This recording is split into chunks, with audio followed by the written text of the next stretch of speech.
it's very, very difficult, but I think it has to start, A, as you said, with self-belief, and B, with noticing our own internalized ageism. Because as I said, when I talked about the dried up old prune, we take on all of these messages. We don't think we can age. We try and hide it. Oh, totally. We feel insecure. We lack confidence. Imposter syndrome kicks in around menopause. It's the highest for women in menopause, and I don't see any surprise in that. So we have to catch our own internalized ageism. So if you ever think, oh, I'm too old to do this, or I'm too old to do that, and I can't wear that, and I can't wear this, rubbish.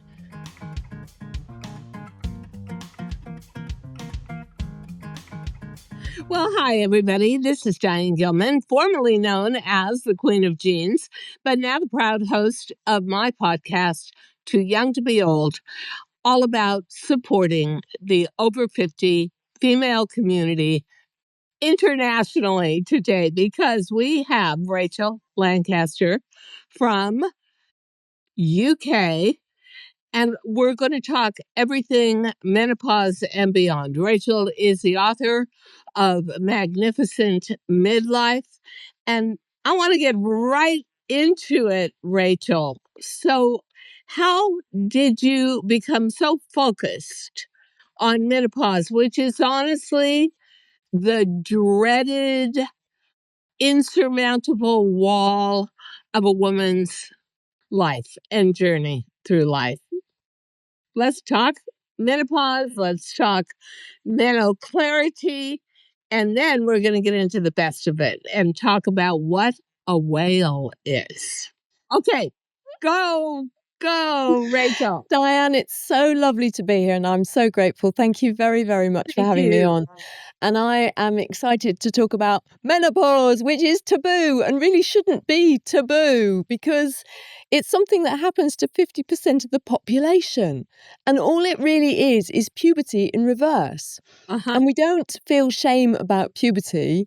We don't talk about puberty as being a hormone deficiency, or before we were in puberty as being a hormone deficiency. And yet we have all of these weird negative narratives about menopause.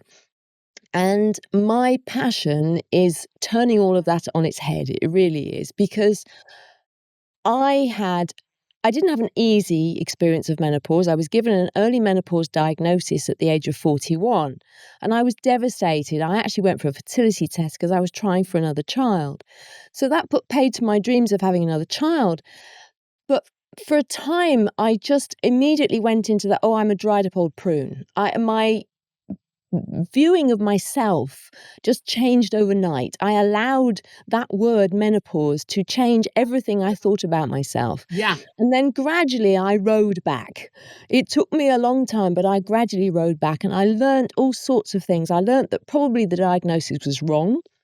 I was in perimenopause, not through menopause, but the hormone test was also wrong, and the doctor didn't know anything. So I actually, for a time, I got my bleeds back, which was very confusing. But I learned that we have so much more control over our menopause experience. We're not victims of it. It's not something that happens to us. I actually now believe it's something that happens for us. I have all sorts of radical ideas about menopause, and I see it now as a gift that men don't have. So yeah, I'm very passionate about getting these kind of messages across to women. It's interesting because Eastern philosophy agrees with you and says that menopause is a really natural part of life. I was going to say supernatural, but not in that text.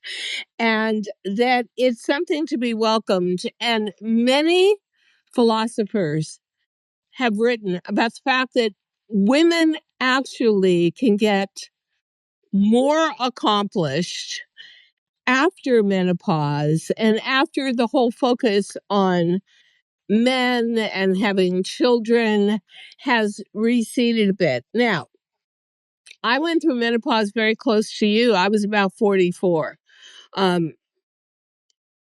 I had a couple of hot flashes that were inhuman, but not many. But what happened to me was very much on the surface. My hair started breaking off. It couldn't be big or long anymore. My skin dried up to the point where it didn't matter if I was spending $1,000 on a face cream. It wasn't moisturizing. I felt less active. I had been a runner all my life. My joints started hurting. And so I sought remedy in, obviously, what everybody goes to, hormone replacement, although at the time it was relatively new. But you say that you've got a ton of natural remedies that are, that are going to ease the very worst of what menopause represents. Give us a few of those, please. Well, first, I'd like to say that I do see menopause as kind of like your scorecard on your midlife health. And I also see symptoms as like the canary in the coal mine. I think it's the Ooh. body's early warning system saying everything's not right with your world and maybe you need to make some changes. So when we talk about remedies, it's actually a complete reassessment of your physical, emotional, maybe even your spiritual health.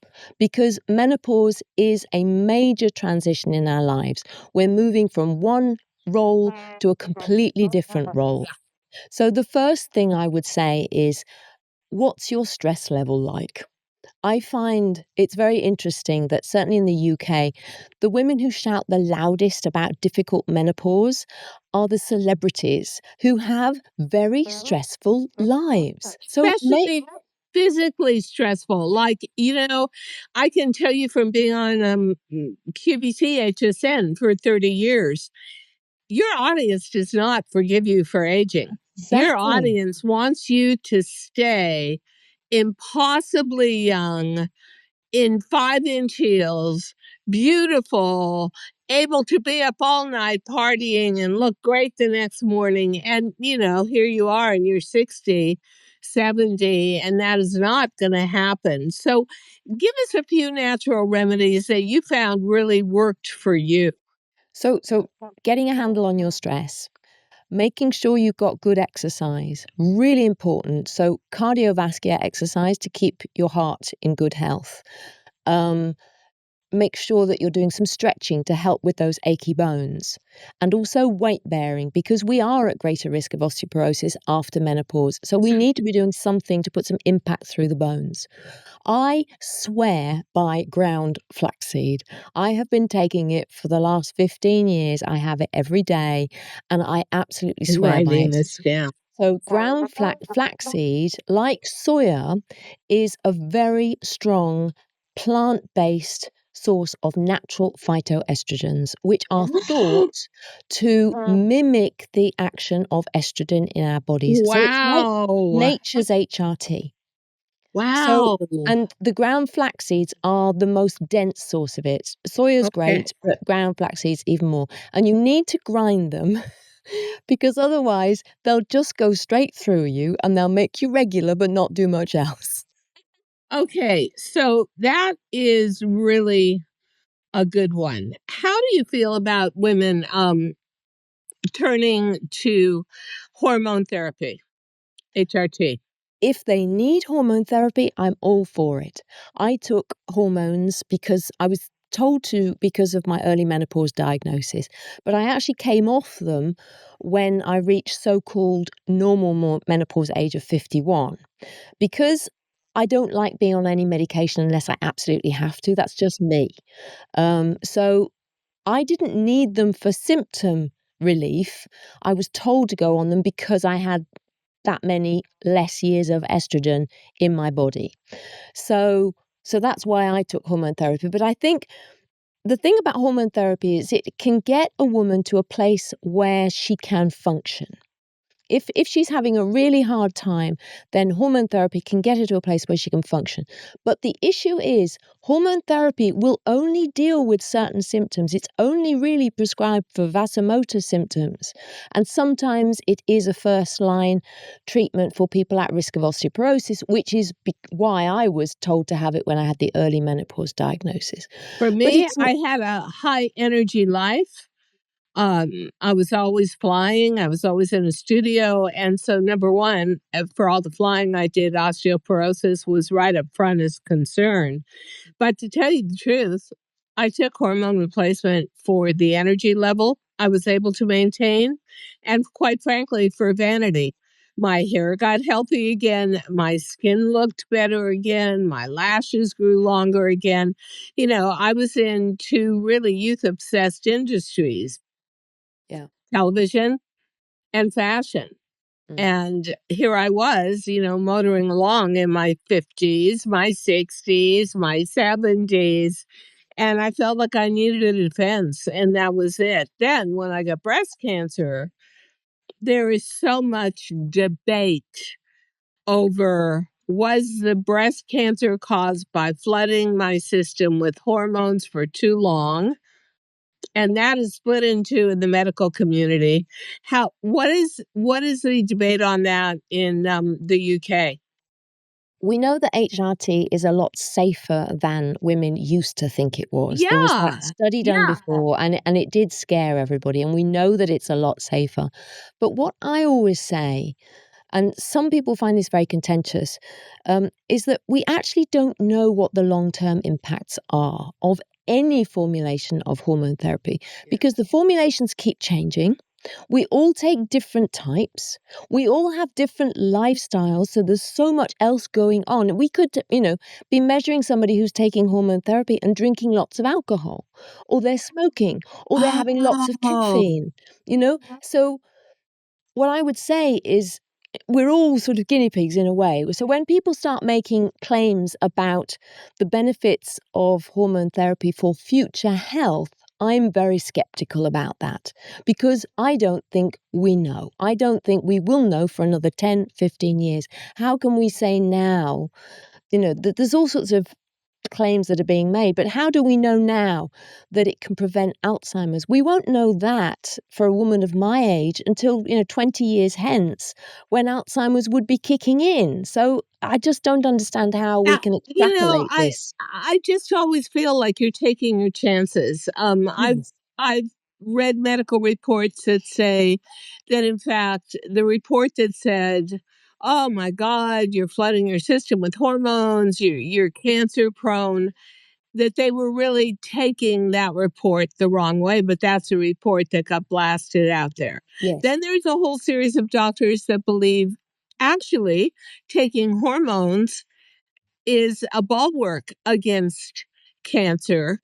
And I'm just sitting there in the middle as someone who's had breast cancer and would love to be back on hormone therapy again. Who says, should I, shouldn't I, should I, shouldn't I? It is so divided. Very in the divided. medical And it doesn't help community. women. It doesn't help women. But I No, think of course not. certainly the view in the UK is that if you have an estrogen positive cancer, and I'm no medical specialist, then you shouldn't really be taking hormone therapy. Yeah, because it's not somebody tried sensible. to convince me to take them again, and I thought, I've got a stress-related, hormone-based cancer, breast cancer, and I don't know. You can do everything you can to make me forgive hormones and say, I want them back in my life again. And of course I do, but I would be very cautious about getting there. But so let's talk about this. One of my biggest goals in life is being a fabulous older woman, and it takes work. And it's also very isolating because there aren't many of us out there that make that a goal. You are a big proponent of ending ageism. And I will say, honestly, Rachel, if we're going to end ageism, we have to act like we're worth it. I feel like we just go into that notch in our life when we are no longer fertile. And the attitude in the society is, oh, you can't bear children anymore. Get out of the way. Stop taking up space. Be quiet. Be absolutely aware that you are no longer needed or wanted. I mean, I always say to me, it's that quote from Shakespeare, get thee to a nunnery. That's about it. So I refuse to do that. Sounds like you're going to also. How do we break stereotypes about being an older woman? Oh my goodness, I could write a doctorate thesis on this. It's very, very difficult, but I think it has to start, A, as you said, with self-belief, and B, with noticing our own internalized ageism. Because as I said, when I talked about the dried up old prune, we take on all of these messages. We don't think we can age. We try and hide it. Oh, totally. We feel insecure. We lack confidence. Imposter syndrome kicks in around menopause. It's the highest for women in menopause, and I don't see any surprise in that. So we have to catch our own internalized ageism. So if you ever think, oh, I'm too old to do this, or I'm too old to do that, and I can't wear that, and I can't wear this, rubbish. You can be and do and say whatever you want, whenever you want. And it is never too late, and you are never, ever, ever too old. And I think you are the living embodiment of that. You know, the story for me is I just hung in forever in the fashion industry, and they expect you to be a genius in your 20s, and you carry that forward, and then you disappear by your late 40s. I mean, there's very few. Maybe a fashion house exists, but the individual designer is way gone. And I didn't have my fashion light bulb moment till 60 years old. So I was completely alone. And the interesting thing was, I would have never had my light bulb moment if I hadn't gone through menopause, because the shape menopause gave me afterwards, which was like a meatball on two toothpicks, was exactly why I created a gene for my pudgy middle-aged body with the spare tire around the middle. And millions and millions of women resonated towards that. So it was actually, for me, the embrace of being middle-aged and beyond that created a whole new life for me, and a whole new financial life for me as well, and gave me the freedom to do the podcast I'm doing. And I come from a place of total authenticity at 79 years old. I walked away from, yay, I walked away from 30 years of television and just said, I think I'll try something new. Maybe I could be a podcaster. I kind of like that camera on me. And, it has been so rewarding, so expanding, so much fun, that I am literally blown away. And I would say to any woman over the age of 55 who said, oh, the corporate world has just completely rejected me. You don't need the corporate world. The internet, honestly, whether it's Instagram or it's TikTok, which I really love and they want to take away, these are fertile grounds for entrepreneurship, where you can be a single practitioner and come up with some great idea and sell it yourself. And so I think, in fact, something that really scares older women, which is, oh, social media, what do I do with that, is actually made for more mature women. You would agree? Yeah, I would agree, definitely. And Well, it allows us to connect with each other. That's the powerful thing. You and I are yes. talking to each other. It's Yes, brilliant, isn't it? And we I can think make those totally. connections. I think you can really broaden your horizons, but I want to know, what is your feeling? Where do we go? How do we start to break the stereotypes of what older women are and what they're expected to be? I was telling you that we have these horrible Medicare commercials on cable TV in America, and someone comes out and, like, her name is Betty, and she's wearing some house coat out of the 50s and then 1950s, and then she says, well, I'm 71 now and I hate the internet and I don't want to sign up for Medicare. And I'm thinking, and I'm almost 79 and I look so different from you. But whoever is their PR agency, and I'm sure they spend a lot of money on these commercials, this is what they think of older women: screechy, bitchy, whiny, unfocused. How do we get over these stereotypes? Well, as I said, we have to believe that we're not that, but then we have to we have to call it out. We have to call it out. It's interesting that Medicare is getting away with this, because I read just literally, I think it was yesterday, LinkedIn had done a very ageist ad, and I haven't seen that ad. Oh, They really? did a very ageist ad, and it took them ages to do anything about it. But lots of people online got very cross about it, wrote about it, and Yay. LinkedIn has now taken them down. So that's the other thing we need to do. We need to call it out. And when we see, an 80-year-old man paired with a 40-year-old woman in a film, we have to call it out. We have to say, this does not make sense. It doesn't stack up, doesn't make sense. It's not based in reality. So please, can we have better representation of women? And can we have images? There's an organization over here, I think it's called Better Aging or something like that, that is, and I think art might be doing the same thing, putting together databases of much better pictures of older women, especially. So, for example, if you look for a menopausal picture of a menopausal woman online, you'll get a woman who's like this, Oh, yeah. in front of a fan, and my hand is up at my my forehead for anybody who can't see the video. But these are not accurate representations of women like me, and they're not accurate representations of women like you. So we need to call it out, and we need to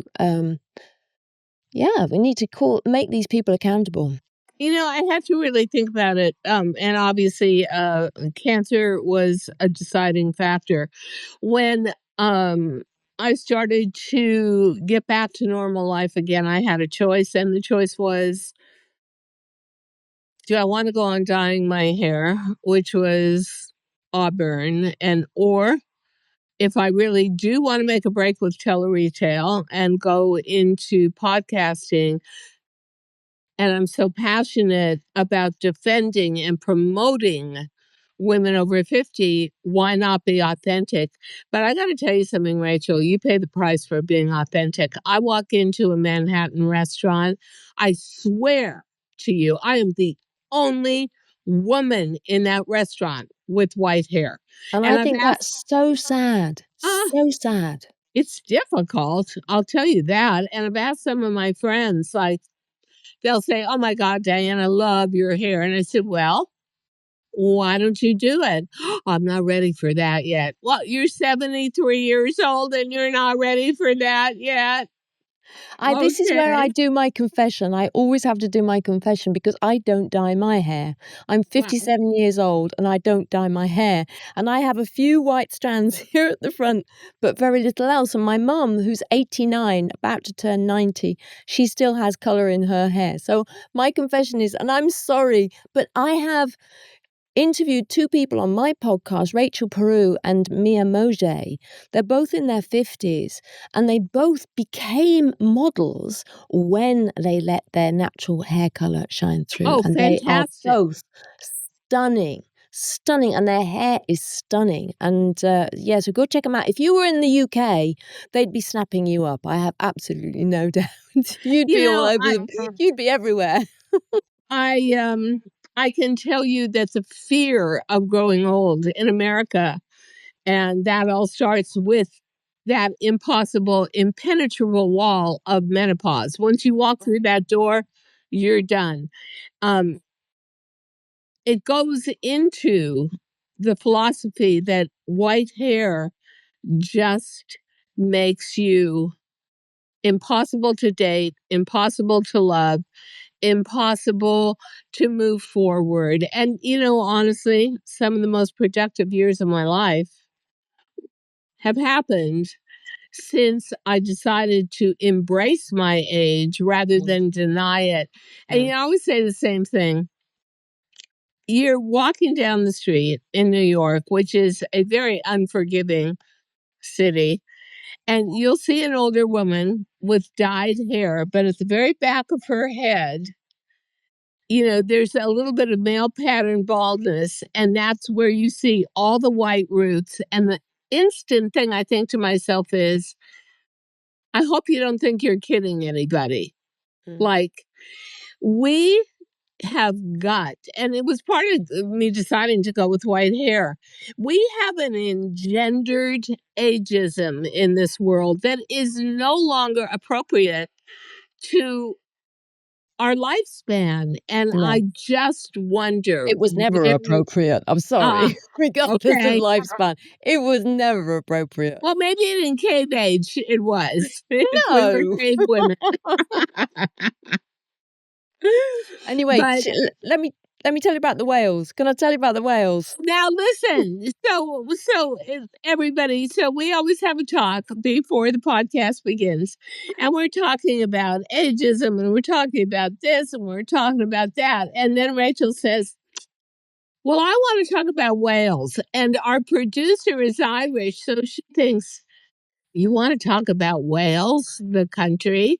And then my social media manager thinks, you want to talk about whales as wildlife? What does that have to do with menopause? But no, we are drum roll. Da, da, da, da, da. We're going to talk about whales now. What are whales? So Please we tell me I'm know for dying. sure that there are two creatures in this world who go through menopause: humans and whales. No. The jury is out on some other species like elephants and lions. They are doing the research, but they think that they probably do too. Think Wow. matriarchal societies here. There's a theme. Yes. So anyway, so when whales go through menopause, the male whales, they die off. It is a completely matriarchal society. The female whales go on to be the leaders of their pods.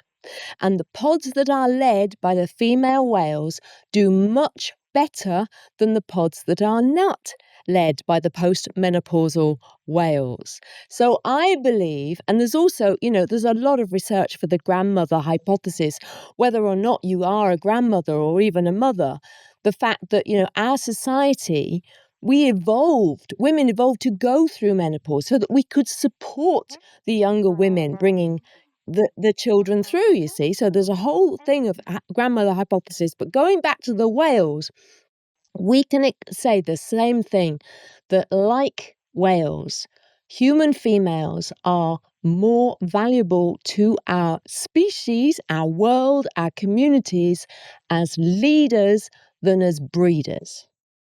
Whoa. That is amazing.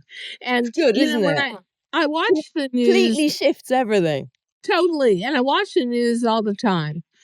And to me, for America, some of the wisest legislators are the older women who have been in our Congress for a long time, have a tremendous amount to say, have kind of said it all.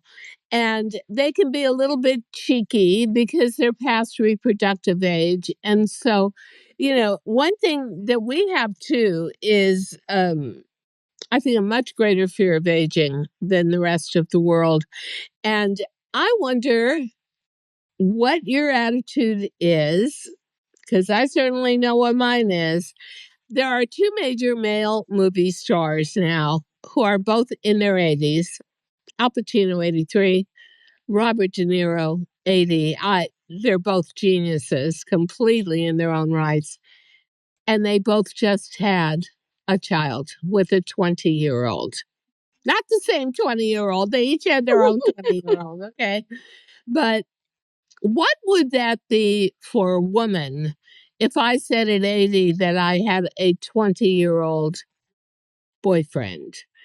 I wonder how you feel about the disparity of that in terms of, I mean, let's forget that the world is not fair, but just attitude alone is so patriarchal. Yeah. It is totally patriarchal. It's like one rule for men and one rule for women. It's, it's completely that. But I'm less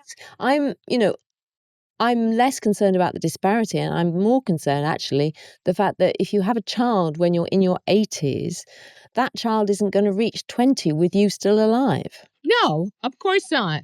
That's the sad thing. I just don't really understand that. Well, I think we'd have to ask them, but I don't think that they'd really want to talk about it. The point is, I had a younger boyfriend for years, not that much younger, that's for sure. And I felt like I got all kinds of attitude from everybody about it. And I would never, people always say, oh, you should be with someone 20 years younger. Try being with someone 20 years younger if you're a white haired older woman and see how nasty society is towards you. All kinds of assumptions, and go into a restaurant and whispering. And I feel that we need to band together as a voice. It needs to be international. I think that the more I do podcasts, the more I see if you have a platform to speak, it is an important subject. And so, Rachel, as a final thought, what do you think is most important for us as older women to implement as we move forward into what I like to call our third act, but certainly the next chapter after menopause? It's a deep question, I know. It's a very deep question. I can't it's only going to be a very long answer. I think stay curious, question everything. Stay curious and question everything, because just because a narrative is out there doesn't mean it's true. We assume that our experience of the world is the way it is, but there are all sorts of places around the world where it's very different for older women. Women experience menopause differently. They're allowed to let their hair change, and people, don't get on their case about it. So I think stay curious, question everything you're told, and believe that your value just goes up and up the older you get. You're not falling off some cliff and going down, It's not like that. We go up, we get better and better as we age. And that's what I want to get across to women, especially because men kind of know that and women don't. Men know it because they're supported by society with that, and everything you see on television, and it's always the silver-haired fox with who's in his 60s with the 35-year-old blonde. I mean, that is just endemic. And so my feeling personally, and we'll close here, I feel one of my favorite sayings is money makes blind men see and deaf men hear. And if there is a way for us as a majority of society, because in America, over 50 is now the majority of citizens. We are a gray nation officially. If we put our money where our mouths are and our minds are, and we buy into certain products, what as an older segment of our culture, people will stand up and pay attention. But I think the first thing I would say is, as a child of the 60s and the 70s, we acted like a unified community. We may have been wild, which we were, definitely, I'm speaking for myself.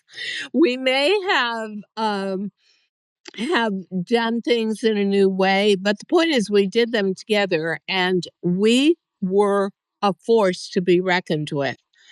Once you get past 50 and you're kind of told and shoved aside, told that you're not really relevant any longer, we seem to take it. So I just say, stand up and know you're worth it. You're worth much more than what society grants you.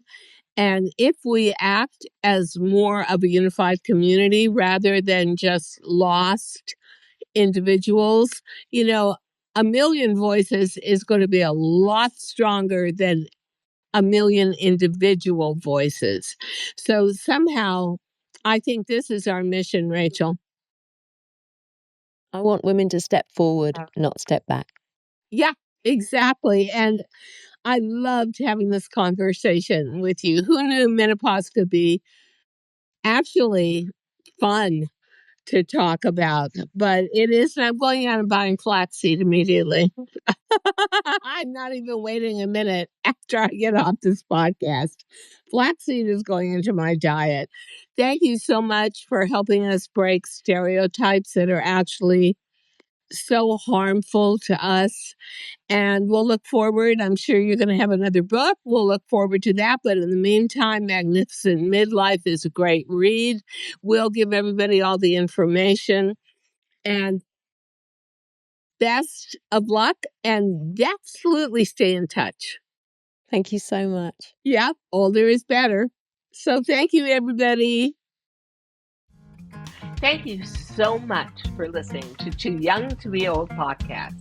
The episode may be over, but the fun doesn't have to stop here. Find us on Facebook, Instagram, TikTok, and YouTube at The Diane Gilman, or visit our website, thedianegilman.com. If you like the show, leave us a rating or a review and subscribe so you don't miss the next episode. And until then, don't forget, age is just a number.